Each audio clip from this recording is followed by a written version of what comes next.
Katie Kim is our new Jackpot winner. Happy hunting, LA. Well, I am Grant from Screen Rant. Awkwafina, it's great to see you again. And Paul, it's great to meet you. I am very excited to chat about Jackpot. This is such a fun movie from start to finish, and you both do an incredible job on it. Awkwafina, I would like to turn to you first. Much like Quiz Lady that I last spoke with you for, this is very much a two-hander between you and John Cena. What was it like sort of finding each other's comic rhythms to really fit both your characters as well as Paul's vision for this film? Oh, wow. Yeah, great question.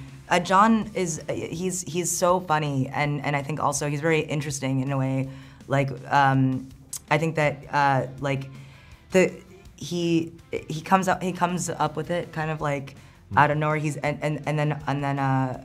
Yeah, I don't know. It was easy to build trust with him.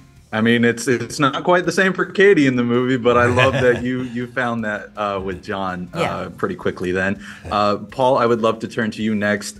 You're obviously no stranger to the action genre, but this is one of the biggest things you've done really since Ghostbusters in that field. Then I'm curious, it's also one of the most elegantly shot as far as the fight sequences go. It feels like it's really, you worked hand in hand with the stunt coordination team and visualizing that out. Can you walk me through sort of that process of sort of visualizing these, grand action set pieces you have in the film? Yeah, well, we brought on James Young and his team, who've done a lot of Marvel movies and Captain Americas and all that.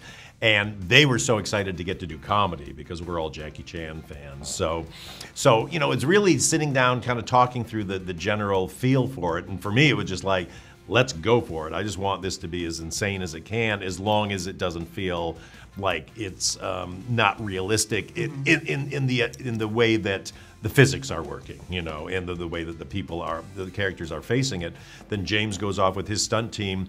They come up with stuff, they film it in their little studio, and then they bring me back an edited kind of version of it from their iPhone. Then I get to go, oh, let's add a gag here. Can this happen? Can this happen? Then go into the room with them. And we just keep building it and building it. Like, the whole thing with Nora being tied onto John's back. That just came from us kind of going like, I was like, I just wish she could stay closer with him, or he had it. And I was like, what if we tie her on his back? And he's like, yeah, okay. And I go, we can do that? Yeah, sure.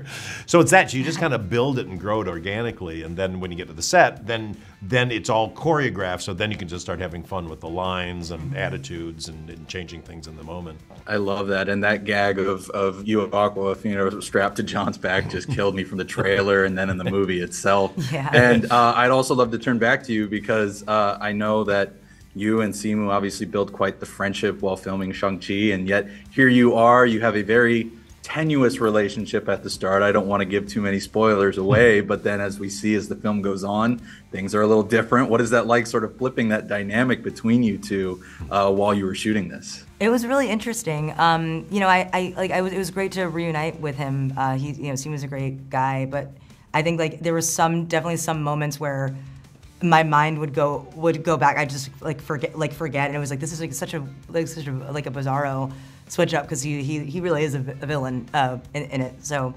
but yeah, it was great to team up with him again. Well, I hope that we get to see that in Shang-Chi too soon. I know you can't talk too much about it, and I see I'm out of time anyways, so I will get on out of here. But thank you both so much for taking the time. I greatly appreciate it. And like I said, I really look forward to getting the word out about this movie. I had such a fun time with it. Oh, thanks so much. And thanks to Screen Rant. You guys are always great. I do trust you. I think it's because you look like a bulldog that a witch casts a spell on and turn into a human. You ever get that? Yes.